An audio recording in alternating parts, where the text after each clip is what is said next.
So a little while back, JHS Pedals released the NOTADUMBLE, which was a very, very exciting pedal for John Mayer fans, largely in part because the clean channel of the NOTADUMBLE was the clean boost circuit from the JHS Box It Later, which was a clone of the Dumble a box later, which John Mayer had asked Josh Scott to clone for him. And that pedal is one of the true unobtainium things that John has, where there's really only one that exists, at least in John's hands, and Josh Scott always, you'd assume had a couple maybe and could always make John more, but essentially it's a truly non-production thing that you can never get. So to finally have access to at least a large part of what that pedal is designed to do was really exciting, except then it turns out it actually wasn't the Box It Later in the NOTADUMBLE, which I'm sure you guys have already known because it's been a little over a month now since this discovery was actually made, but I've been meaning to kind of discuss and just talk about this whole saga because it's very relevant in terms of the John Mayer gear space and community. So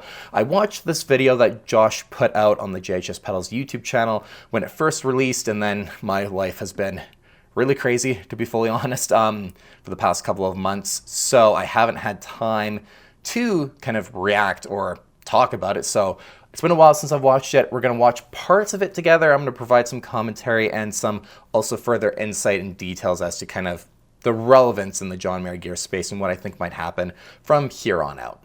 In 2019, I left a John Mayer rehearsal in Los Angeles with two extremely rare Dumble units in my backpack to reverse engineer. The first of these is the Dumble BBC-1, which I turned into the basic boost that none of you have ever seen, and the second is the A Box Later that some of you have seen because John has shared, and I turned that into the Box It Later. This is what I claim to have been the clean channel of the NOTADUMBLE, but 2 weeks after the release, I realized I made a huge mistake.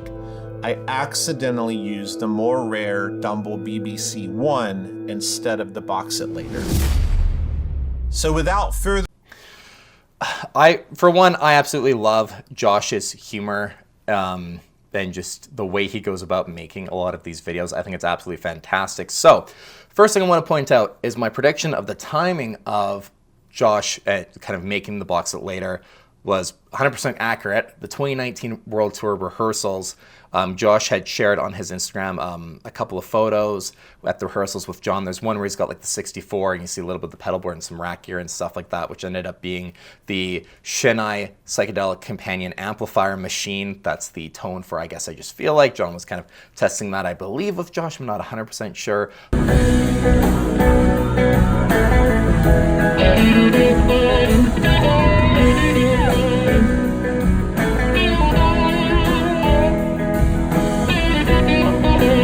So John gave Josh both of these devices to basically clone at that time because the Box Later is super rare. There's only a handful that Dumble made.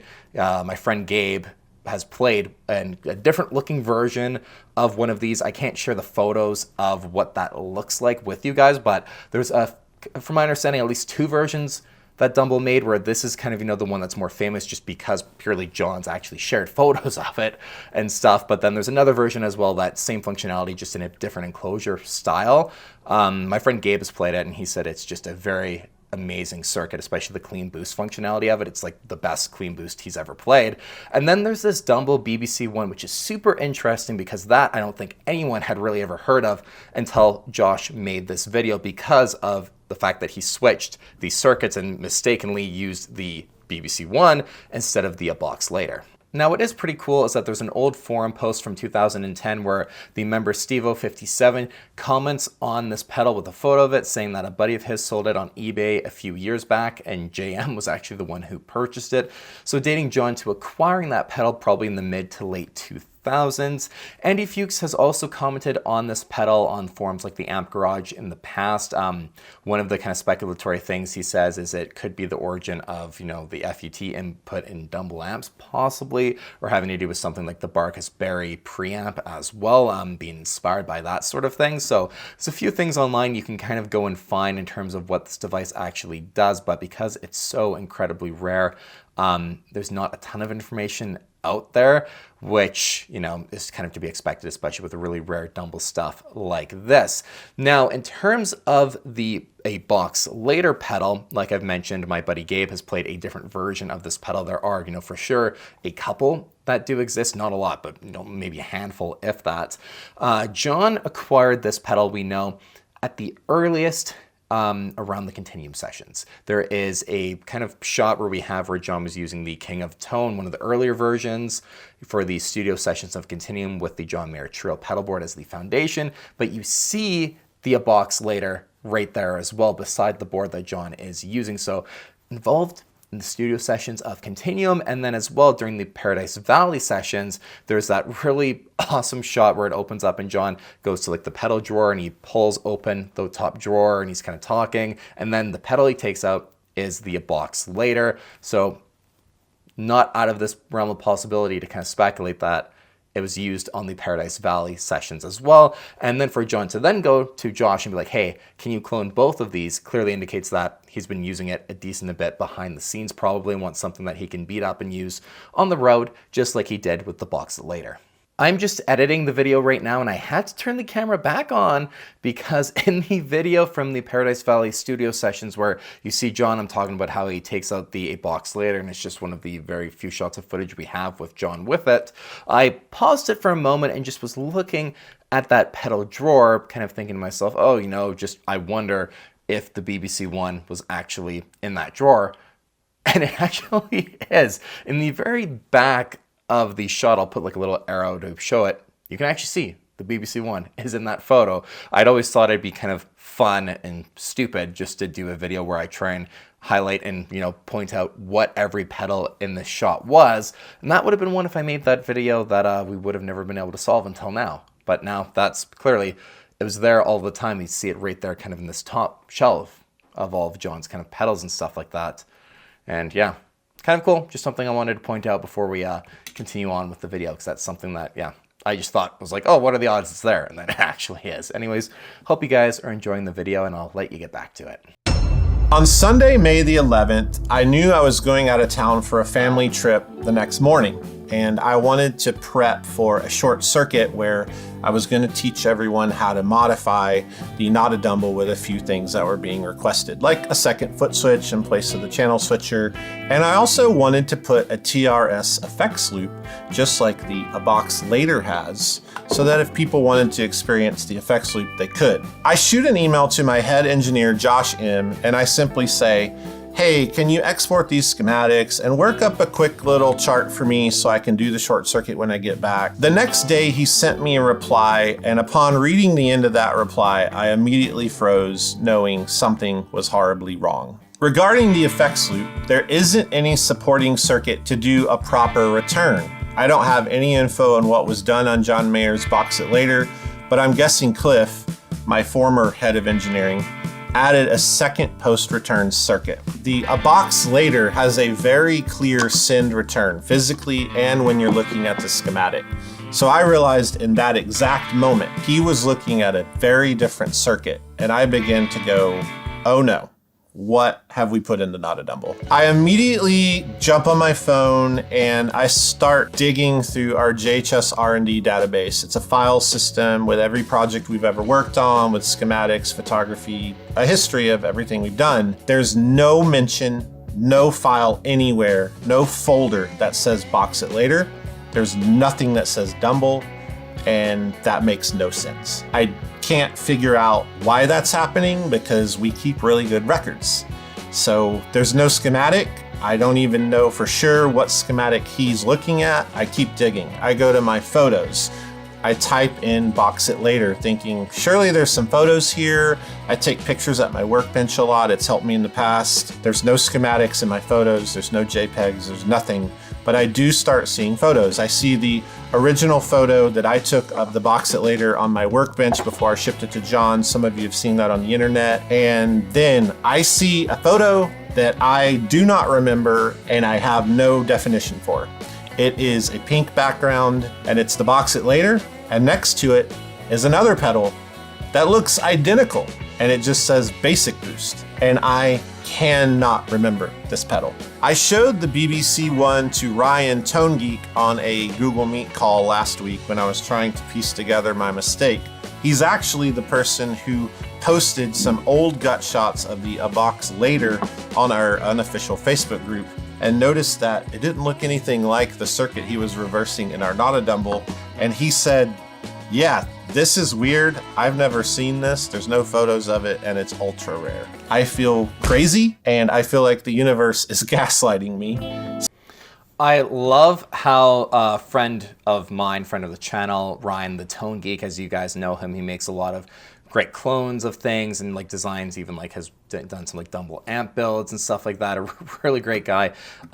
Really cool to see him getting the shout out and actually having like a Zoom call with Josh to kind of go over this and try and help him sort out what's going on and everything. And yeah, just really cool that a friend of mine had some hand in actually this whole kind of interesting saga.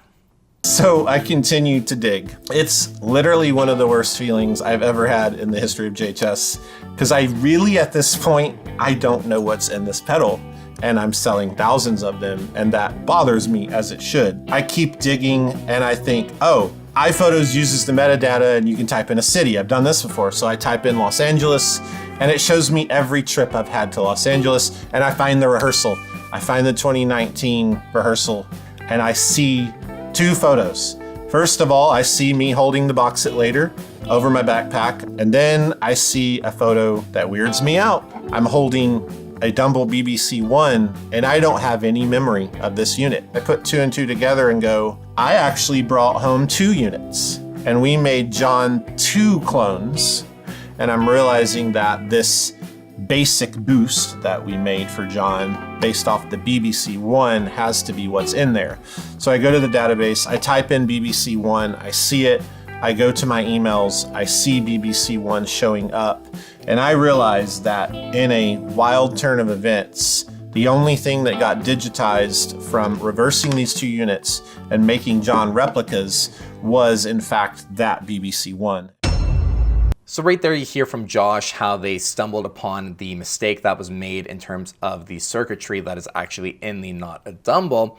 And you see like the photos that Josh has holding both of them from the 2019 World Tour rehearsals, which is really awesome. You know, that John had brought both of those for him to use, and then he did clone the BBC-1 in the basic boost. But it's kind of one of those things where I find interesting where, okay, so John has a basic boost as well, but we've only ever seen him use the A Box Later, which makes me wonder what capacity he is going to use it in or has been using it in. Maybe just when he thought, okay, the A Box Later he has been using, we've seen him with it before for at least 2 different studio albums, probably more. He thought, why don't I just get you to clone it so that then I can maybe try it on my board and use it in a live setting. And then at the same time, I have this other really weird, rare thing. Why don't you just clone it too for me while you're doing that one? Could have been how it happened. And it's not something he really uses that much, or it's become like a new studio tool, and maybe we'll see the basic boost actually go on his board at some point or another as well. So I'm not going to go over the stuff where Josh kind of talks about what happened, a bit more detail, and kind of, you know, the kind of company things that were going on at that time. I'm someone who really loves what JHS Pedals does, the products they make. I think Josh is an amazing guy. I love what he's done for the community, with the JHS show even. I am not like a lot of the cynical people out there who think this is just a big marketing ploy at all. I don't think that's the case for 1 second. Josh, from everything I've known, a couple of conversations I've had with him very briefly, he seems just like the realist sort of guy. So it's just, you know, one of those kind of crazy things that he had stumbled upon, but that's why he came out and was like, hey, listen, here's what's going on and here's what we're going to do to fix it. So we're going to just skip over all of that part, but I just wanted to throw it out there that I'm someone who not for a second thinks that this was intentional to mislead people at all. Now, what's really cool is that this is the only time in this video you can hear the BBC-1 and the A Box Later together being played. And I love that Josh is using a pink, Roxy Pink Silver Sky for the demonstration as well. So let's just go over this portion a little bit also and kind of, you know, just the fact that John Mayer's team, I'm assuming Jeremy, his guitar tech, was the one who sent these over to Josh to just double check and everything. And then I'm sure as well, because he doesn't actually have the schematic of a box later digitized like he says, I'm certain that's what he did as well now that he's had these in his hands again. I have hooked both units up on a switchback so I can go back and forth. I've never done this. And this is made possible because John Mayer and his team are amazing. I got these units back a few hours ago to just double check this whole situation and all the chaos and make sure. Let's do this together. I have them set at noon.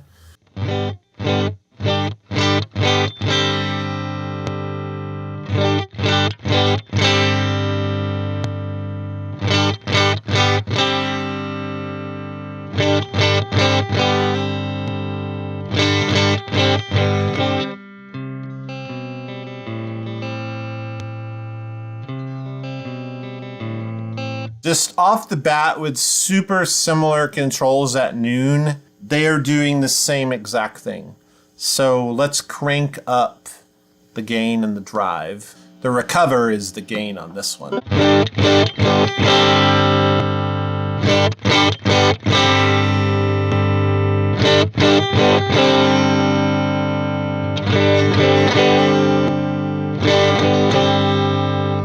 These are extremely similar. The recover is the gain. The drive would be the input. So that's your inputs, that's your outputs. I think there's also a lesson here in engineering, which is just like me, I tune things a certain way. How are Dumbles tuning the same frequencies no matter the method? He obviously has some love of this crystal clean kind of enhanced high-end thing going on here. I don't know a ton about Dumble. I don't know a ton about the amp circuits, but these are obviously built by the same engineer and they're so similar that it's kind of crazy. This is a FET circuit and this is an op-amp circuit. As you can tell, using my ears with no control, having really no memory of this at all, remembering this and knowing how John uses it in the box it later, this sounded amazing because it sounded exactly like this. As I walk down this black hole or memory trail or whatever we want to call this, things start to make a little more sense. I've looked over the calendar, I've looked at our release schedule, and I think about my mental place at this time. I know I never reversed it and played it, and I know that Cliff did it. It's the easiest of the circuits to reverse engineer, and so he got it done really quick. The schematic dates align with that. This was done way before this. And then I just remember being in the pandemic. I remember trying to run this business that was growing like crazy and had doubled on me. We were trying to survive the government shutdowns. We were doing everything we could do, and this really was the least of my concerns. The moment we shipped these off or even got through reversing them, there was so much going on. Our release schedule is bonkers. We did the Legends of Fuzz. We did so many other things, just a lot going on. I'm giving myself some mercy as hard as I am on myself, because it's quite the mistake, but I hope that I'm showing you honesty and some humanity here and just saying that it makes sense even though I hate what happened. So I do love what Josh said here about these two different circuits, actually playing them side by side, probably one of only a handful of people in the world who's been able to do that. They do a extremely similar thing, and just listening to the video, I'm sure you guys have watched it, they are incredibly similar. Well, you know, like you said, the BBC-1 is a FET thing, and then a box later is an op-amp sort of thing, but they're very much doing that similar kind of tone shaping, boosting characteristic. And like he said, it's something Dumble obviously must have loved because he's kind of trying to do the same thing with a couple of different things out there. The box later looks to maybe be kind of the, you know, I'm assuming just based on kind of the way it sounds, maybe that was the like later thing that Dumble had built, and he kind of expanded maybe on doing that sort of thing with the BBC-1, creating the box later and then adding the, you know, send return circuit to it. Also, I don't know, I'm just kind of speculating, throwing something out there that maybe that there's some sort of evolution in terms of trying to do the same thing, just a different way between them. who knows? But I love the fact that, yeah, I'm assuming Jeremy sent these out to Josh to have and actually to be able to make this video, and that obviously John as well is very cool with Josh actually talking about all these and even demoing them as well. So I'm sure, as you guys all know, in the saga of the NOTADUMBLE, it's completely sold out now. The version 1 with the BBC-1 circuit in it is done.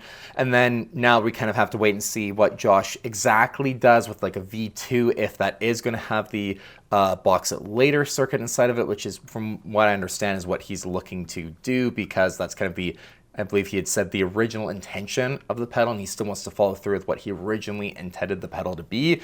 Either way, I think it's a phenomenal pedal. You're just honestly in the V1 getting a rarer circuit, which is really cool, which is really awesome. I'm sure a lot of you guys have picked one of the original NOTADUMBLEs up. Let me know in the comments down below if you have, or if you're waiting till the V2 maybe comes out. Either way, personally, as a obviously very hardcore John Mayer fan, Josh, I know he's watch the channel and stuff like that. If you ever do watch this, please make the box it later, or message me on Instagram, and I'd love to somehow get one off of me. Yeah, not that there's a world where that would happen, but hey, I'm throwing that out there. I'd love to be able to get a box it later, because it's really cool, and it would almost be like the first John Mayer signature pedal that someone has like built for him and then produced. I know Josh in the past has mentioned a lot of people have asked for the box it later circuit as well as just a standalone pedal. Who knows if that's something they will produce eventually, but I think it would be really cool if you know, if John obviously is cool that he does, which I assume he is if he's putting the circuit in the NOTADUMBLE. I'm sure he's cool if he makes the other design as well. So we'll see if it comes out, but I wanted to kind of give you guys some thoughts and just, you know, go over and document this on the channel, because I've been meaning to for weeks now, since, you know, this whole saga kind of began. And like I've said, I think I've uploaded like, until this new kind of uploading stint I'm on, I'd uploaded like one video in 2 months. So yeah, won't get into it, but life has been, there's some shit going on. I'll just leave it at that. So that's why uploading hasn't been as much as it normally has been and stuff like that. But hopefully now at least I'll find some more time to kind of keep consistently uploading. And that's why maybe these videos are a little bit more casual as well, because just for time's sake, just kind of get in, film, quickly edit it, and get it out to you guys. So hopefully you enjoyed me going over this and documenting an interesting piece of Dumble history, JHS Pedals history, and obviously, you know, John Mayer gear history on the channel. Take care, guys, and I'll see you on the next video, whenever that is. Anyway, go ahead and click the subscribe button if you like what you see.